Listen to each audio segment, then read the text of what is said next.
Hello, and welcome to Metachemistry. This is episode 84.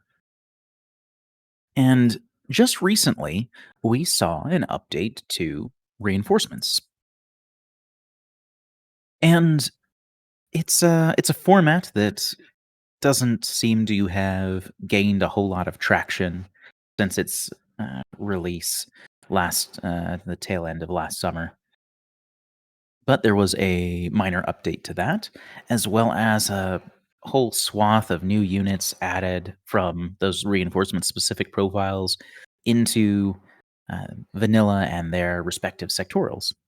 So that's kind of what we want to go over tonight. A lot of this is kind of a first impression sort of thing. We've, of course, have had these profiles somewhat available, although locked behind the reinforcements game mode that we've gotten to try a little bit, but certainly not comprehensively. But now they're out in the wild. They're integrated with other units. They can form new fire teams. Some had some options changed here and there.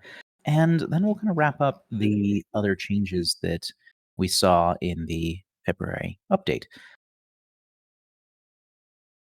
Now, before we get started, I'd like to give a thank you to Mo Games, our sponsor here at Metachemistry. Mo Games is an online supplier of Infinity, where you can find all of your new releases and get your pre-orders taken care of and stay on top of those. You can find them at mo-games.com. And as part of their sponsorship of the show, anyone who's a patron of our show gets 10% off at their store. And also, anyone who is a member of the Discord but doesn't need to be a patron are automatically entered in to win a $40 coupon code every month. It's part of a raffle we have there. So, to enter that, just make sure you join our Discord server and you're entered to win. Because what's better than games? Mo Games.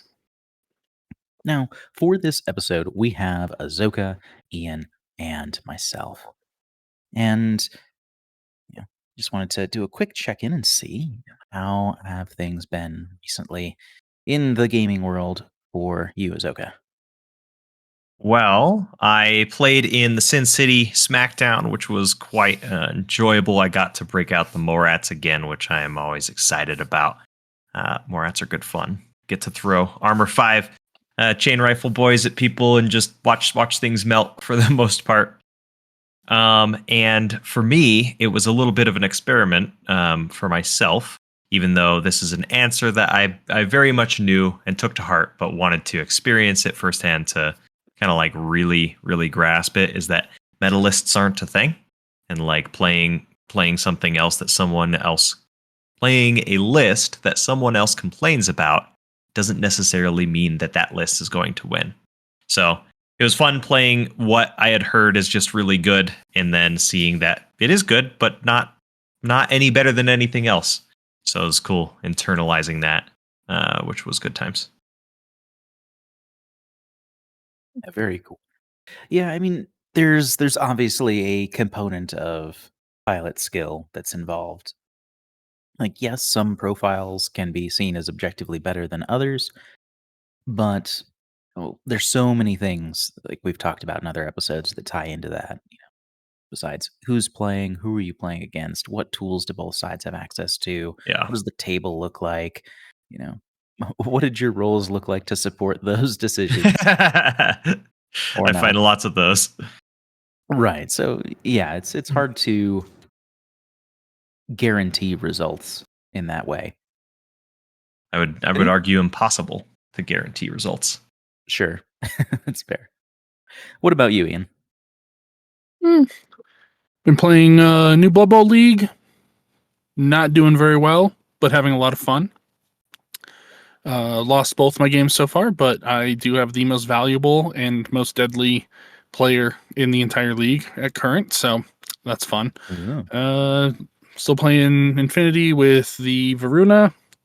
Having fun time there. And other than that, just a smattering of other games here and there. So it's been a lot of fun. Nice, yeah. Yeah, and I've mostly just been semi-organizing weekly game nights. Been playing a little bit, leaning more into Steel Phalanx, but Still kind of jumping around a little bit, as per our last episode. And yeah, so it's been good. I've been happy to kind of explore things, and I had only played maybe a half a dozen or so games of Steel Phalanx since the Blackwind update before, recently, like the last month. But it's fun to kind of check out and see some of the new tools they have and things like that. But yeah, so I guess we'll go ahead and thanks, dear. I guess we'll go ahead and shift gears a little bit on to tonight's main topic. So, uh, February 1st, there was an update from Corvus Belli to the Reinforcements game mode. And very, very briefly, Reinforcements is an alternate game mode. It's an ITS extra that essentially lets you build a little bit of a larger list. And some of your list is segmented from your main list. And during the game, those reinforcements can drop in. They can drop in and show up mid-game, is the very short version of that. And so it hasn't really been terribly popular. And there was, and there have been a handful of different complaints about it that I've seen. But one of them was list building. And I agree that list building feels kind of awkward because it's just so Yeah. foreign to a 300-point list build that you would normally have, even though, you're essentially building a 250-point list and a 100-point list, sort of, but you share slots between them.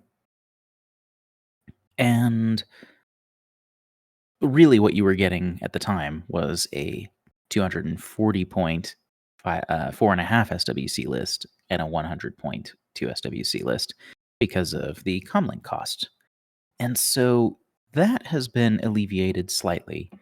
And I say slightly because, one, they reduced the cost. So Commlink is effectively a 1-point upgrade, and then the trooper also gains Specialist Operative, which is typically a 1-point upgrade.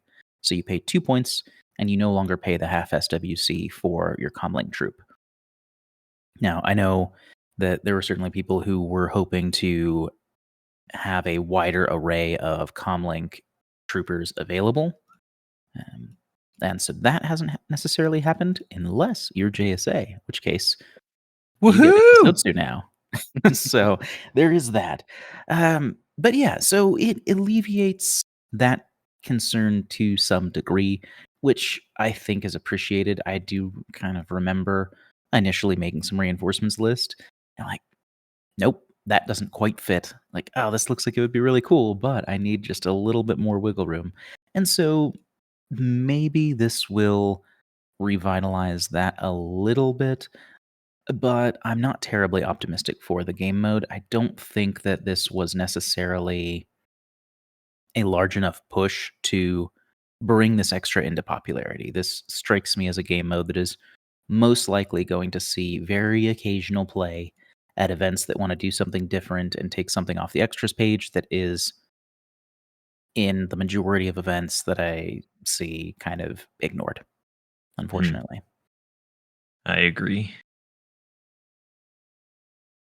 Yeah, there's still some things that I think that need to be ironed out. I know that there's concerns around first v second turn advantage, and not being able to play reinforcements against non-reinforcements lists and things like that I think would make it overall easier to play or to get games in. And as far as the latter of those, Corvus Belli had mentioned that it's just not terribly feasible from an organizer perspective, because I think that the tools, like OTM, doesn't really support being able to have mixed lists in that regard. So I don't know how significant of an overhaul it would require, but it's not something that it can handle now. Yeah, could just be a huge overhaul to their back-end systems, because I'm not sure how much as a organizer of trouble it would be to run a reinforcements tournament and also have the reinforcements play against normal lists. It doesn't seem like it would be that difficult based off of kind of what I've seen in the tournament circuit and what I've experienced. Even at Sin City, they had you had to play you had a limited insertion list, and then you had a 2-group list, and you had to play each one at least twice throughout the event. So they just had a report on the, wherever you submit your end game stats to. You just select an option. Did you use your limited insertion, or did you use your 2-group? Really easy. And I think that it may not be that hard or as hard as people are thinking for running a tournament, but I also haven't stepped my toes in that aspect of things, so I don't know. Yeah, I agree. I think that it's because the available tools to run the event don't support it, not necessarily because logistically it would be difficult if you had those tools. But, that's something that it doesn't look very likely.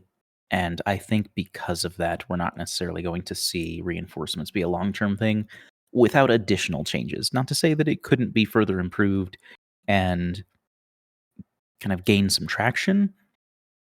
But as it stands right now, I don't really see this game mode getting much play. Yeah, which is unfortunate. I feel like we can attribute that to kind of a rough launch or a rough receival during the launch, right? Because we had some tournaments and such that we played with reinforcements, and we were all in on it, but then it didn't land, so it'll probably be hard to pick up that steam again. It's a bummer. Right, and to kind of segue into the next thing we're going to talk about, all of the profiles that were reinforcement specific have been sent out to their home factions and sectorials. And so in my mind, that kind of takes away what incentive there was to play reinforcements. Now, True. I'm glad, and I feel like this was always going to be the case. This was going to happen at some point. It was really a matter of when is it going to become integrated. But with it happening relatively soon like this, I think it's just another indicator that reinforcements is going to sit on the extras page and see relatively little use. Yeah, unfortunately. So, what we're looking to do tonight is we're going to go and review the units that have been added to Sectorials and Vanilla for their various factions, kind of talk about their potential roles, maybe go over some of their fire team options if applicable, things like that, and just generally give impressions on how we think this might change that given faction or sectorial. Obviously, without any real span of games. This is about we're recording this about 3 days after the change. So we haven't really gotten any games with these, but I think it should be interesting and quite the shakeup for some factions in particular. Oh, yeah. But to start, let's go to Pan-Oceania. And Azoka, do you want to I would love to about the new units there and where they go? So we get blockers and blade ops. So blockers both of them are going into Vanilla Pano. Well, actually, both of them are going into Vanilla Pano, Neoterra, and White Company. And then the blade ops are going to also be in Winterfor, which is pretty cool. I don't really play NCA enough myself, so but I see plenty of people do play it. So I have plenty of experience playing against them to know that adding the blocker and blade ops into NCA and making them count as a bolt for link team purity is kind of wild. I'm not sure if that was the right decision or not, just kind of based off of a philosophy standpoint where they were removing things that counts as things for a vast majority of the factions, but now they slap that into NCA. It kind of feels like they're going back on it. Especially for a mutant that's so potent with those bonuses, right? It's like generally the best gunfighters in the game, or at least like in contention for that title. Right. Like if you wanted them to count as Fusiliers, that's a different story than having them count as a bolt. Right? Because like when they did the fire team update, they managed to nerf all of the big like high costing units that are really good with all of the fire team bonuses, but now they need to have their high costing buddies. But regardless, I think that these profiles are really good.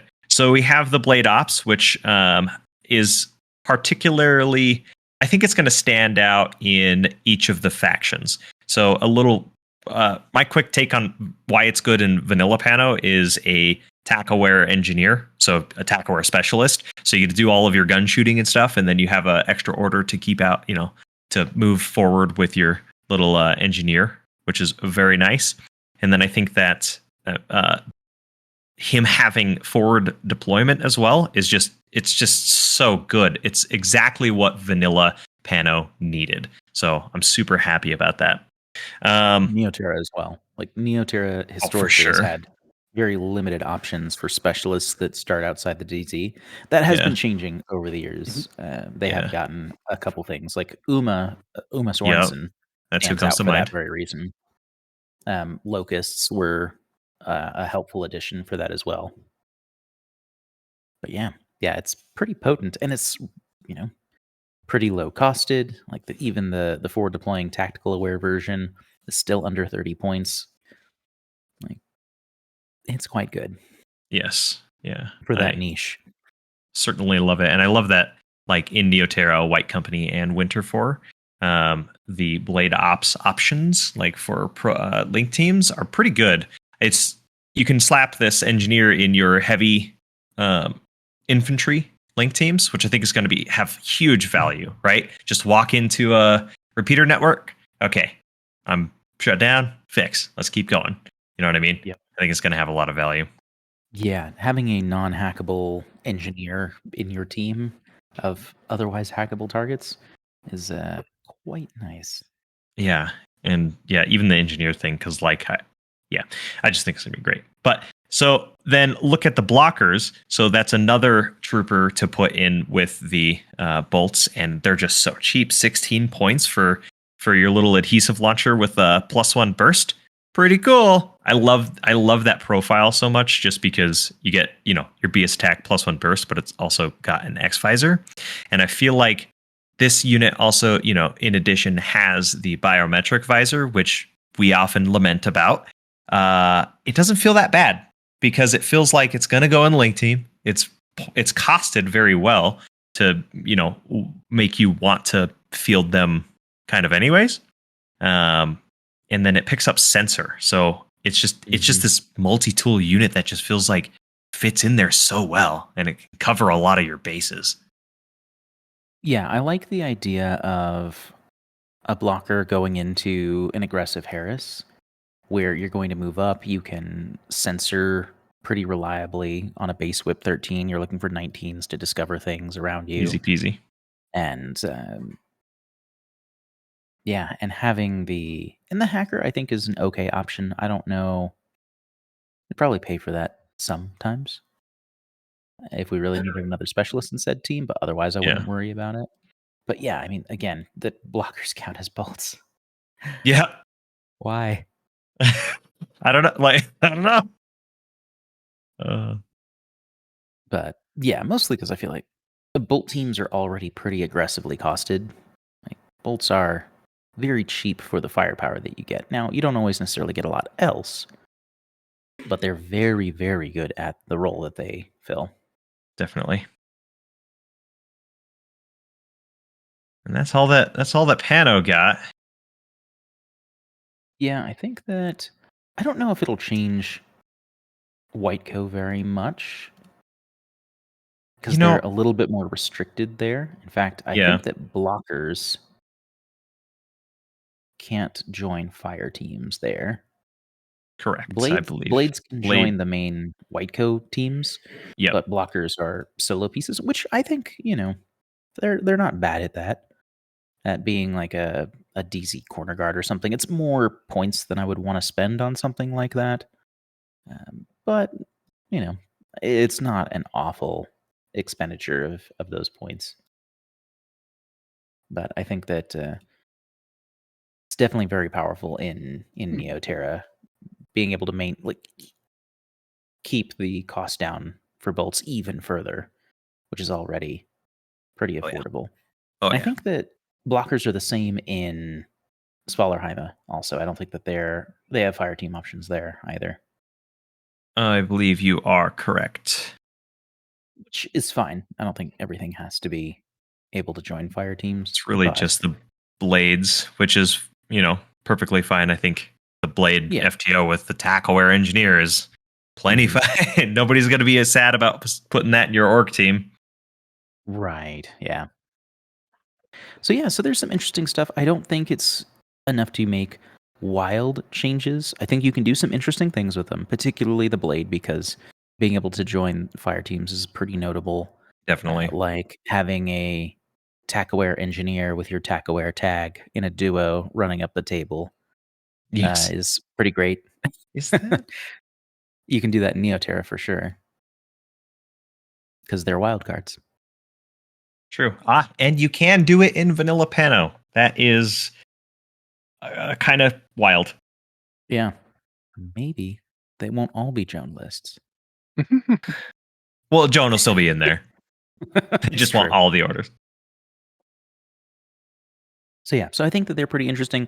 Blockers not being able to join fire teams, I think, kind of puts them in a very specific role of just trying to take opportunistic attacks with the adhesive launcher, or be a deterrent against close range enemies where you can go double nanopulse or something.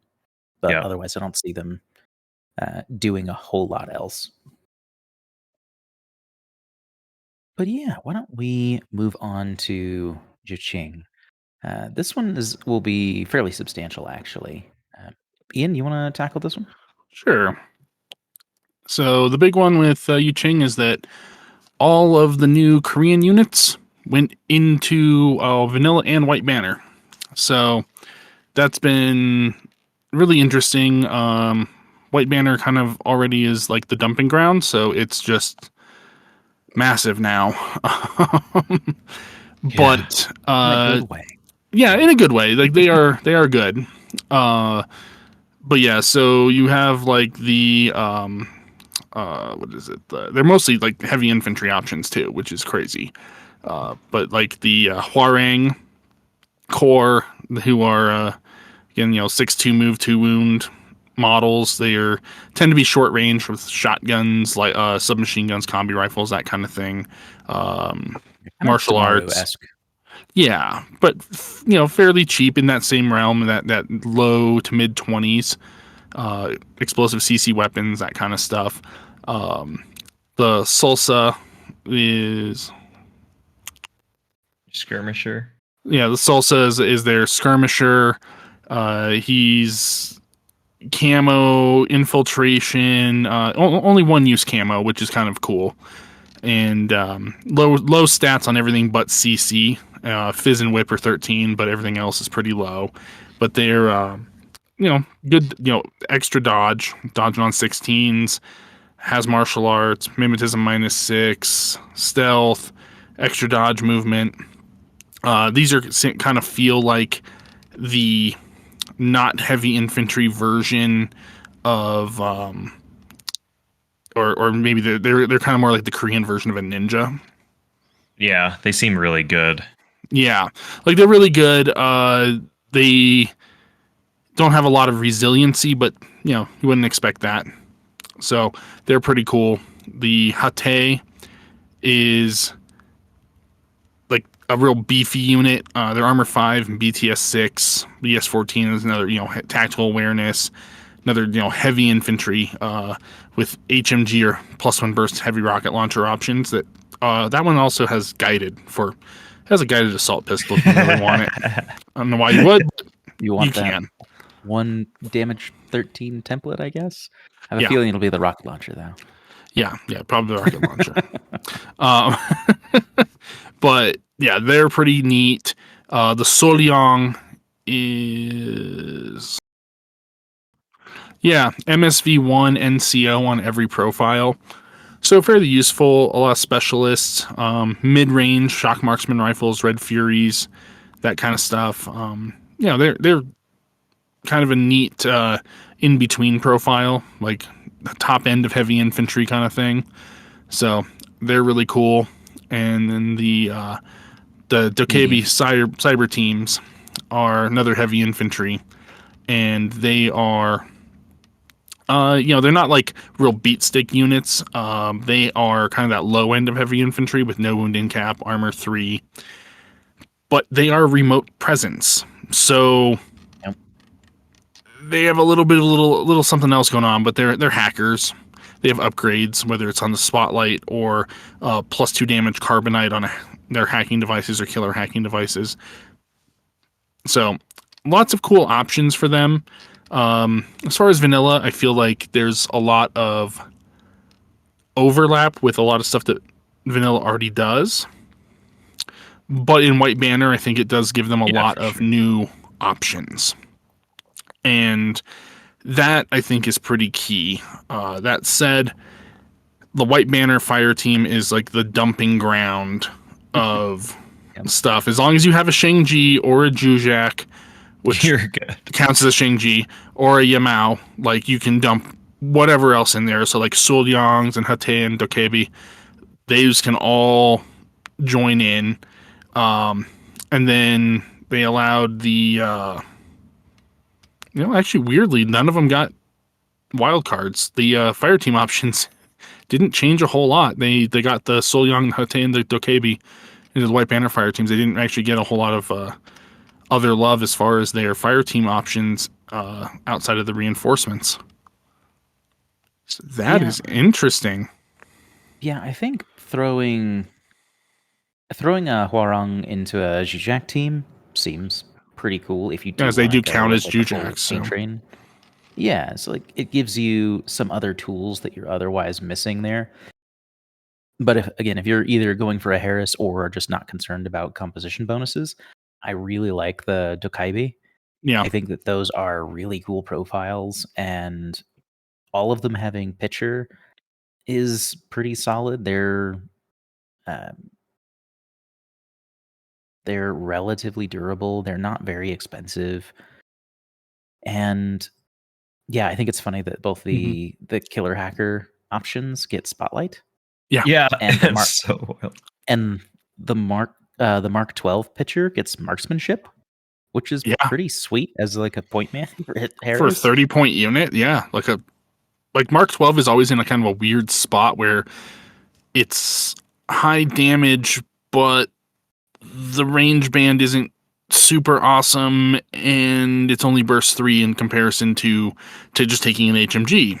But throwing marksmanship on that's a little different story. That's a lot more tasty, especially on a fire team, bringing that back up to burst 4. Yeah, I mean it's only BS 11 on the Dokaibi, but that's once you take marksmanship into account, that's pretty basically solid. BS 14. Yeah. Yeah, so I think there's some interesting stuff there. I'm curious about the Sulsa Warriors because I don't know if they're necessarily going to have much more value compared to the Guilang. Mm-hmm. Like, Guilang kind of do what they do, except for close combat, and they're Mim 3 instead of Mim 6, but they get to keep their camouflage after the first use. So I don't know if there'll be a lot of them around, but I think it's a nice option to have that feels a little bit different. Yeah. But I don't think it'll be substantially different. And so they're just better at stabbing things in the Guilong.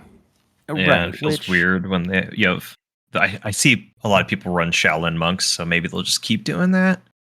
That's kind of my feeling, is that you also get the smoke benefit.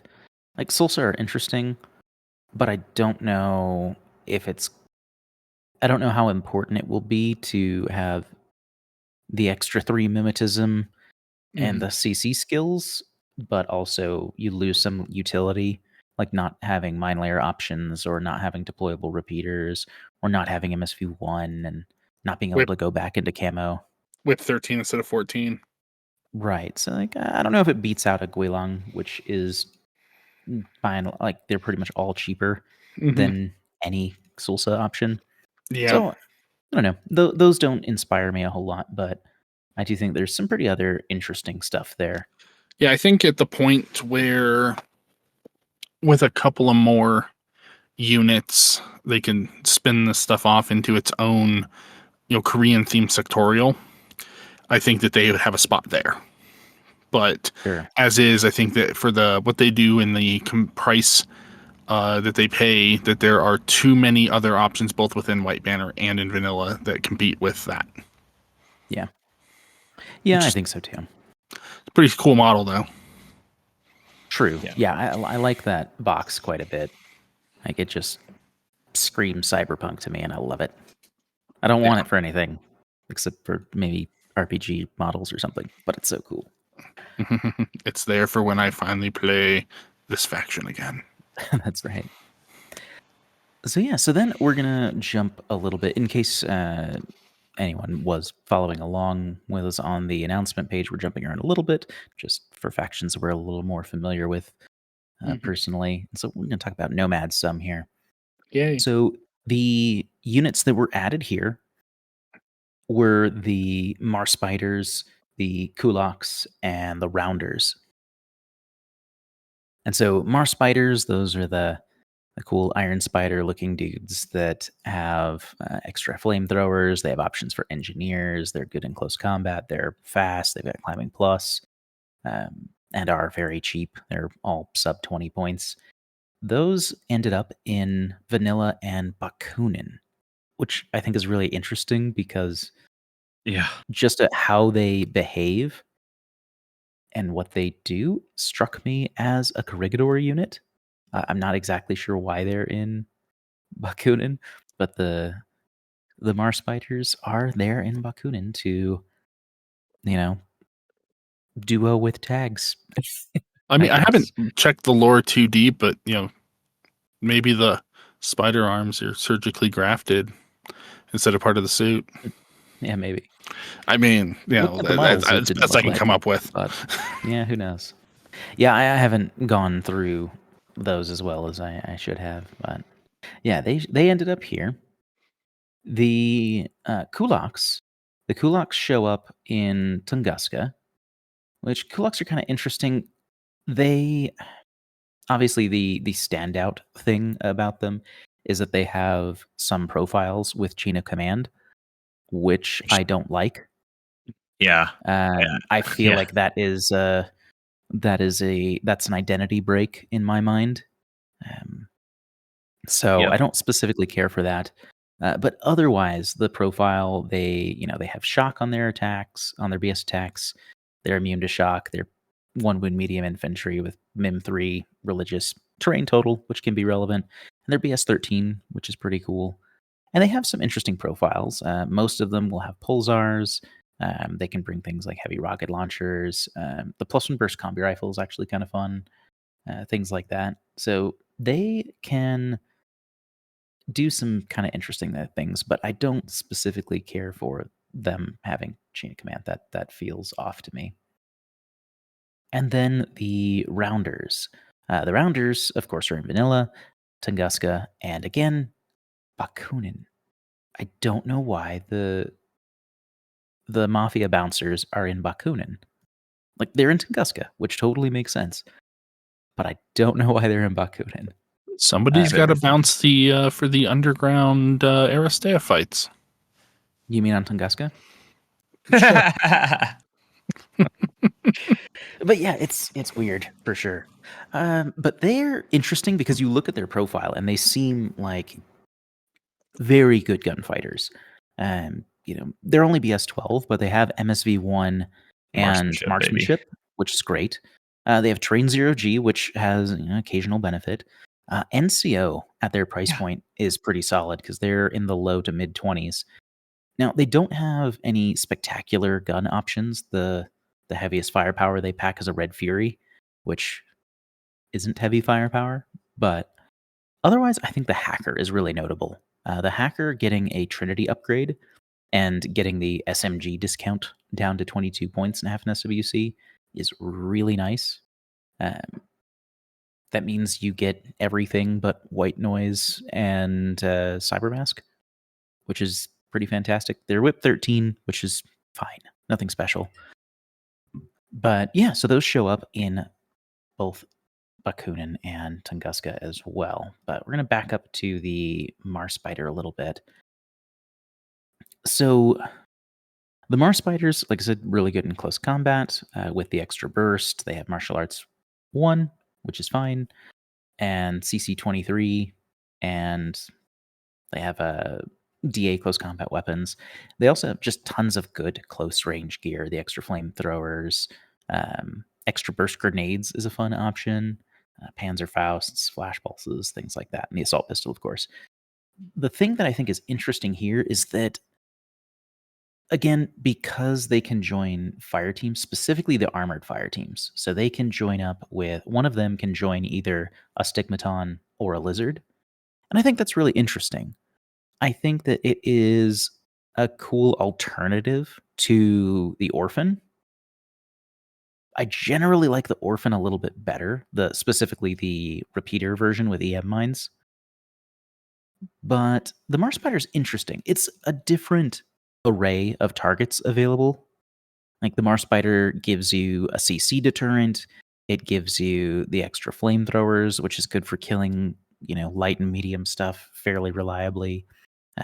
It can also kind of split off from the tag more easily to go, climb on top of a roof and go light up a hacker or something. Things like that I think are pretty interesting.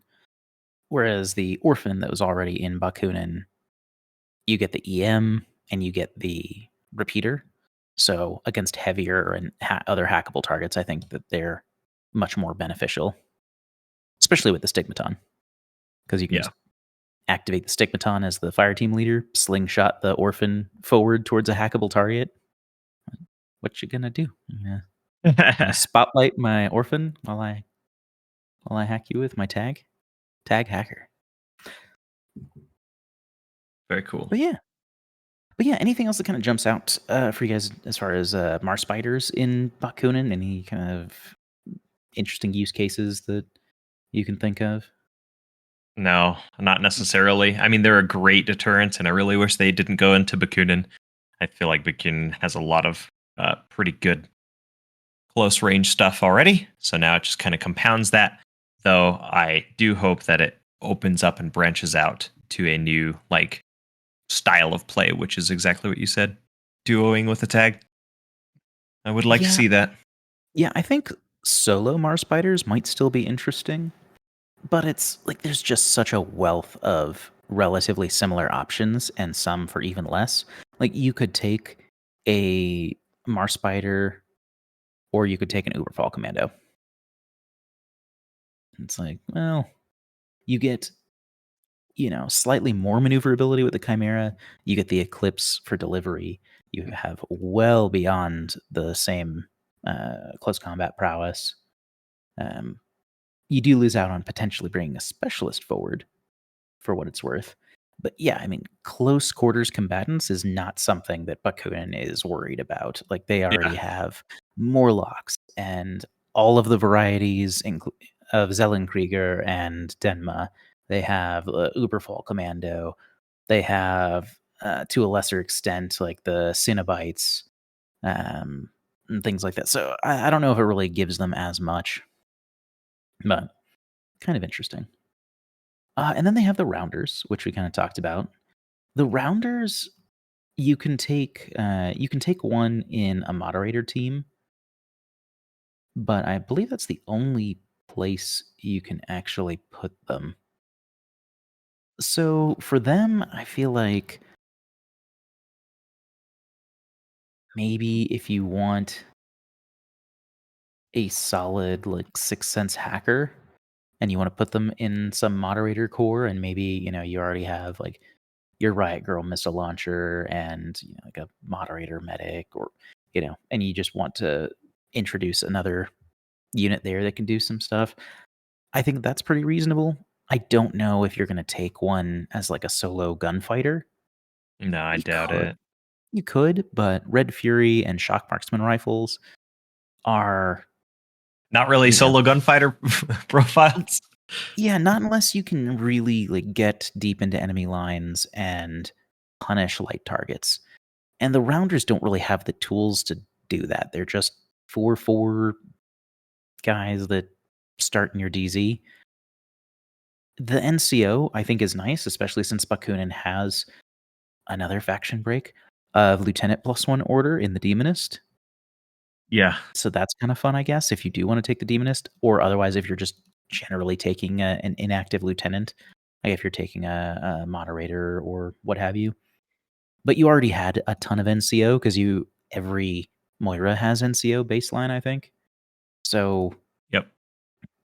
it's not like that was something you didn't have access to anyway. So I think that's probably the main use I would see is dropping them in a moderator team to get a decent hacker in there.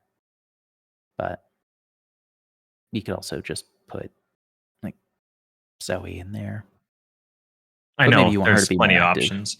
I think that like even though that like kind of as the three that we've talked about, even though there are tons of options already there, I really like seeing more because it's less of seeing the same profile all the time that might do really well or something like that, or that people are accustomed to using. So I don't know. I heard Lobo talk about this once where Bakunin is just getting flooded with stuff, and someone was complaining that they wanted it to be spread out to everybody, which I agree. But then he said it's kind of saying the same thing that I am, where it's going to be better to run into an opponent and not know exactly what they're going to play based off of the faction that they choose.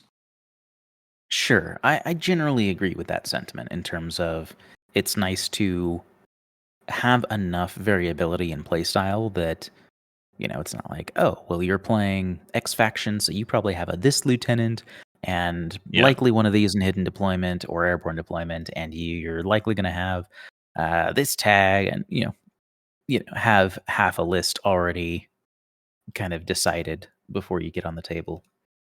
So that's nice. And then shifting over to Tunguska, you have the rounders, which are 88-2 here. You can have up to one in a Securitate team. I really thought, especially seeing the Blades blockers counting as bolts, I really thought these would count as Securitate, but they And they don't. don't. And that's a little sad. Not a huge deal, I don't think, but I think that it was unusual. Yeah, it's very unusual. Are the bolts the only ones for counts as in this whole reinforcements update? I guess. I think so. Yeah. Yeah, because we didn't have anything in Yuching. Yeah, Yuching doesn't. Well, we'll pay attention to that as we continue to go on. Yeah, I'm pretty sure they're some of the only ones that counted as like a mainline unit. Oh no, Huarings or Jujax. Oh, that's fair. Yep. But yeah, the rounders, I think that they're kind of in a similar spot because of that, where you're not going to take. I don't feel like it's likely that you're going to take one just to run around and gunfight. I think the hacker's the most appealing profile, but Tunguska is flush with great hacking profiles. They hand those out like candy. Everybody can be a hacker, but I do like that it's another source of Trinity because that's a little less common. Like unless you either just decide you're only going to take a killer hacking device or are Merry Problems, you're going to have to pick between the two. So I think that's pretty cool. You can also throw a Kulak in a Securitate fire team, which I think is kind of neat. I like the rocket launcher feels like a decent option for that as an alternative to something like a Grenzer, or maybe in addition to. That could be interesting.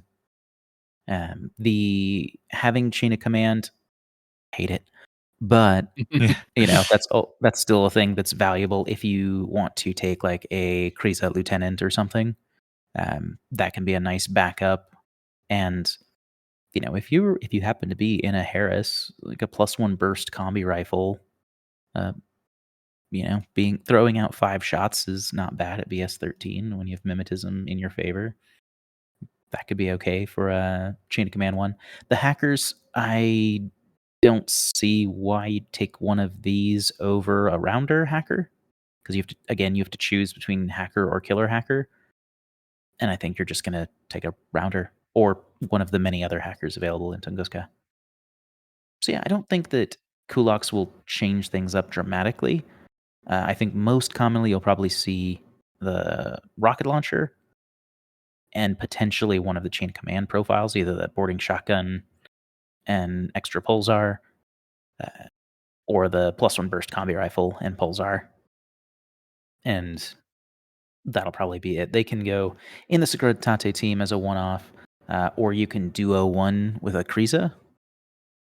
But they're not bringing anything with a Kriza that I feel like I would want to duo it with. I feel like I'd rather take...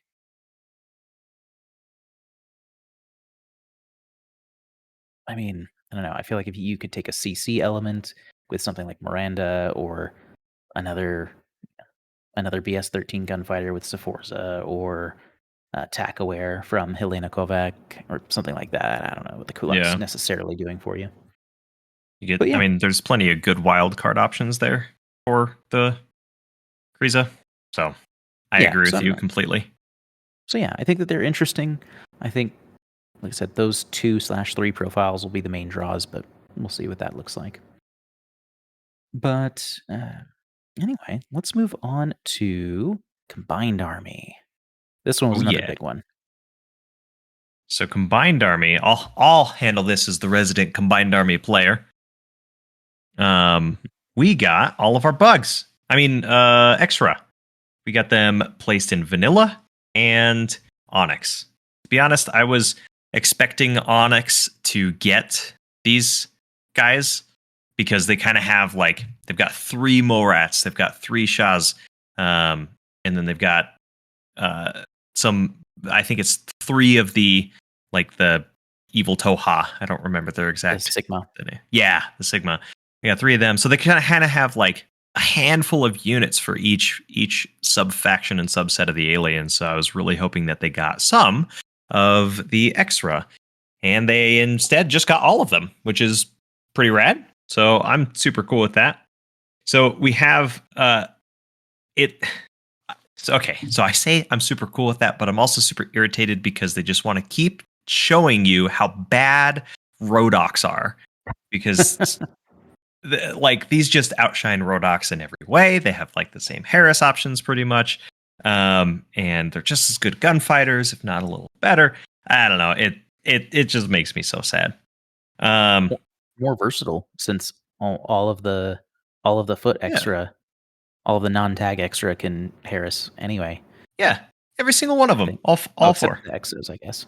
It is the Exos. That's right. But yeah, yeah, you can stick a as far as like the link team options go, you can stick a Nexus in there if you really wanted to. But I think that you're better off just playing with all of the super jumpers to not slow yourself down. And they have really good profiles. Yeah, Norkius being your wild card to throw in there is pretty wild. And I was thinking about sticking like Kernau or Kodali in there, but I think Norkius is just like the right option, which I'm kind of excited because I haven't wanted to stick Norkius in much of a fire team as much because I feel like he's better as a solo unit. But I think that as a delivery piece, these might be a good option because like when one of them dies, because all of the extra have the extra rule, which is if they get shot and they fail a wound, they are just off the table, right? Have no unconscious state. No unconscious state, dead. Just gone. Only spill the guts. So, every bullet's a shock bullet. Right? Even if it's a pistol. So I think it's going to work out all right with like losing a face-to-face, right? So like the ones that come to mind as your gunners are the Vectors, and they've got a multi-marksman and a Spitfire, which are great, gunfighting platforms with mimetism and MSV2. So, but only having 1 wound in armor 3. Armor 3 is good, but it's not great. When you lose that face-to-face and then you die, at least you're a little bit closer. So I'm kind of super excited to run that and see how it works. So we know about the vectors as I just talked about them, but you do also have the void operator, which is a super unique profile with a 360 and X visor. So I think that's gonna, like, in a link team is just gonna be kind of scary, because I did get to see some use of it while I was playing reinforcements, but you really can't get the full grasp of it from what it might impact a full game. So I'm pretty excited about running one of those. Not sure if I'll ever run the Red Fury version, because Red Furies are, well, Red Furies. Having a 360 visor is still going to be super nice, and I'll probably be more excited about, like, the light rocket launcher, because there's not enough light rocket launchers in the game. Right. NCO is super good on them, but there is NCO aplenty in Onyx, so Very true. that's not a crazy thing. Yeah. But then you can take, like, base operators for their engineer presence, or act like a hacker, a midfield hacker, even though they don't have any BTS, so it kind of be a little bit sus. But it certainly is options. I like the +1 burst multi-rifle in Harris. I think that's kind of fun. Yeah. Like, again, Plus, burst 5, option for AP, option for shock, yeah. I mean, I see burst 1 or +1 burst multi-rifles often enough. Like, there's some on the, what is it? The Rindak. And it's just, when I see that and I see him use it, I'm like, oh god, it's so good. Right. So probably going to run into a similar experience. Burst 5 kind of sounds just nuts on that for close range and long. Yeah, because Norkius is so prevalent, the EXO seems awesome. It adds chain of command to Onyx where they didn't have it before. That is true. Pretty cheap. Yeah, 19 points for chain of command, really good. You can't plop it in any link team, but that's not necessarily that important. It would be nice to, throw them with Unidrons or something. Yeah, of course we would all want that, but I mean, as a 19-point model just off in its own, yeah, I think that's okay. I'm trying to think, because I don't ever run Norkius as the lieutenant, because I typically want 2 lieutenant orders. But that's fair. I think that outside of Norkius, the chain of command is going to be really good, because we didn't really have. Actually, I don't think we had any chain of command before this. Nope, brand new, which is very good, because when you play, if you're an experienced player and you play against Onyx, you know who their lieutenant is. Well, right, and like, if you want the +1 lieutenant order from the Suryat, that's another active piece. You don't want to spend 45 points and 1.5 SWC on an HMG toting heavy infantry to not get it into fights. I do. How dare you? It's a backup fighter. But yeah, I mean, you do make a really good point.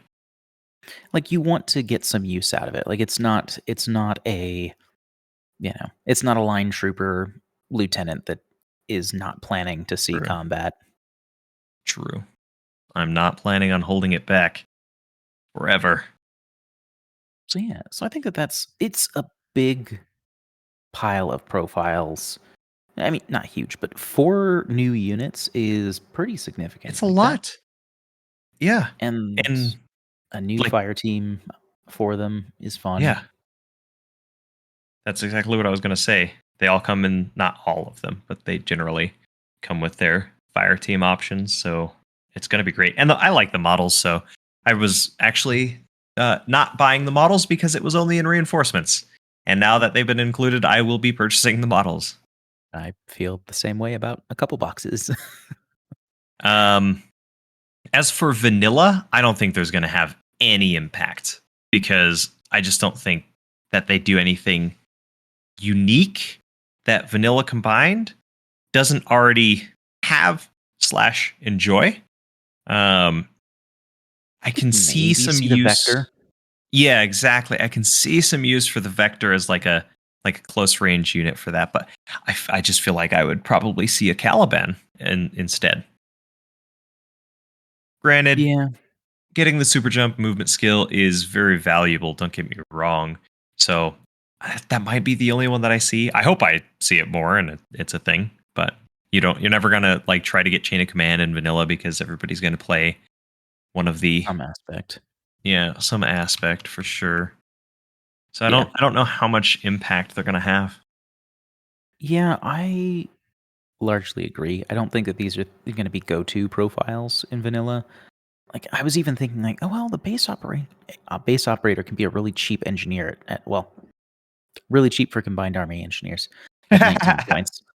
And like that's cool, but then you're more likely to have a more active piece. Again, like you said, ironically, the Caliban also is a better engineer. Yeah. Oh, Caliban. But you only get AVA 1 Caliban, so maybe you're gonna make your decision there. Yep, that's true. So yeah, so I think that they're pretty interesting. Yeah. So yeah, I think that there's a lot of interesting things that can give Onyx in particular. Again, vanilla is not necessarily going to care a lot, but again, it's more options, and they aren't profiles that bring nothing to the table. They're just things that are similar. But yeah, I think that they might be interesting here and there as splashes, but I don't think that they're going to make big waves. So yeah, I think that that's kind of where we're at for now, because we're going to have to split this into another episode, because there were a lot of units actually.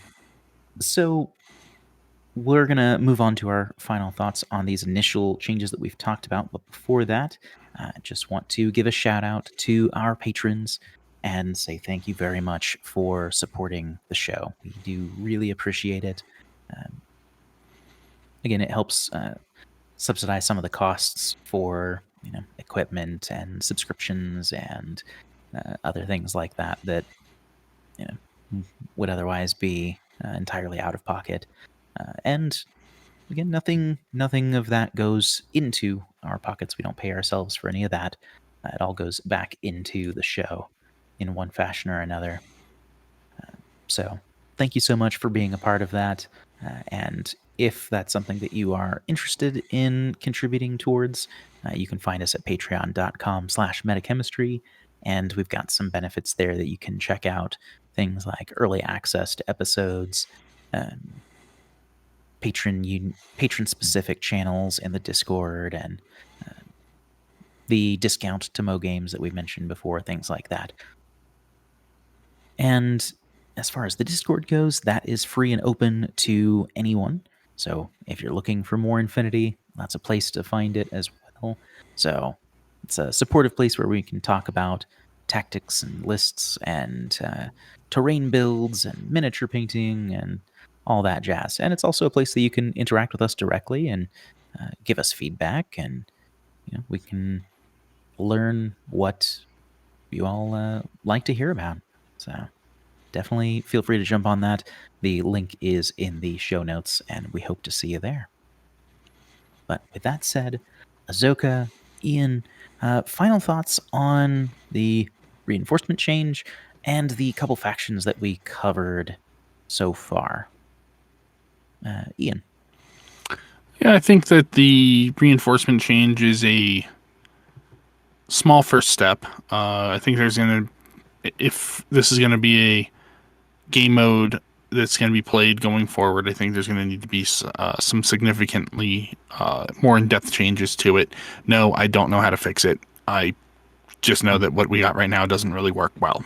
So, that said, well, I called it like as soon as this was dropped and reinforcement profiles were kind of gated and they weren't in the factions.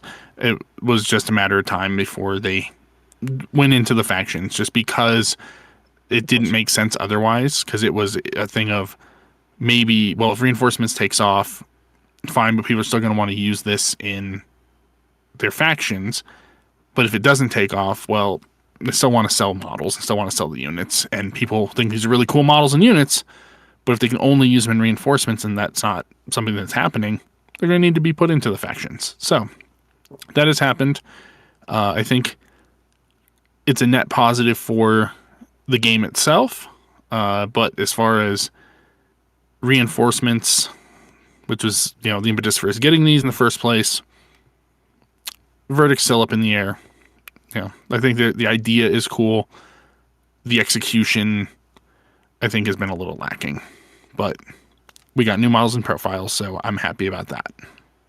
Same. Certainly a good thing still in that regard. What about you, Azoka? Yeah, my honest reaction whenever I was reading the reinforcements update, I read the SWIC cost was reduced, and then the Commlink points cost was reduced, and then I said to myself, "That's it." I was super disappointed to see that it was such a small update to a system that could use so many more buffs, or so many more adjustments per se, and just kind of disappointed that it was something so small, and that probably didn't take that long. But regardless, I'm gonna play with bugs, so net positive win, just like Ian. Right. Hey, but where's the Scholar? We're still missing that. We need it. We'll get it. Yeah, I'm generally in the same boat. I think that this feels like a concession from Corvus Belli, saying that they don't really think that the game mode is going to go anywhere. So it's like, hey, this seems to be one small portion of the issue. We'll modify that. I think that is a good change, but I don't think that changes the game mode. And so I feel like this is just gonna sit there. Like, there need to be further updates to the game mode to address the overall,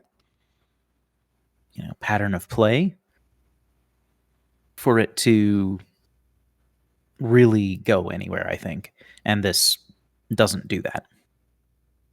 It's not a bad change, but it is not enough to make the game mode different. It just lets you tweak your lists a bit more, which is great, but it doesn't solve the problem, I don't think. But that's okay. If this, again, entirely optional game mode sits in the extras page and that's all it is, and, it kind of hangs out there with close quarters battles, then, that's fine, I guess. I don't think that's the worst thing that could happen. But I'd love to see it as an option that's more appealing. Mm-hmm. Now, of course, getting a bunch of new profiles is super exciting. I think that's great. It really incentivizes the purchase for models. I know, Azoka, you had said the same thing. Ian, I know you buy everything every month anyway. But for us, I think that I was not planning on purchasing reinforcements boxes for the time being, because they're, they come with more stuff than usual, and so they're relatively expensive by comparison. And if I'm not going to be able to use some or all of those, I got the reinforcements one to get some bolts for my Neoterra, which now I have extra things that are basically bolts. So that's cool. I can now, on top of being able to run an all bolt list, I can now run a more in-depth all bolt list where everything counts as a bolt. Right. Woohoo! I have all the bolts. Plus extra so bolts. Bolt. Exactly. Yep. in the same bolt boat. So that's it. Session is bolts. Yeah, that's it. So yeah, I think that it's great to have these profiles available, but it feels to me like a message that, hey, this game mode isn't going anywhere. Here's the stuff that was behind that wall, and maybe you'll play reinforcements if you enjoy it. Which, like I said, is fine. I don't think that that's an awful thing, but I think for people that wanted to see more from reinforcements, that didn't really happen, which is a little bit of a shame. Yeah. But yeah, we'll be back next time where we're going to break down the remaining factions and kind of take a look at some others that also got quite a few new units. So I think that'll be fun. We hope you come back to listen for that. But I have been Devin. Azoka? And Ian, and that's the meta.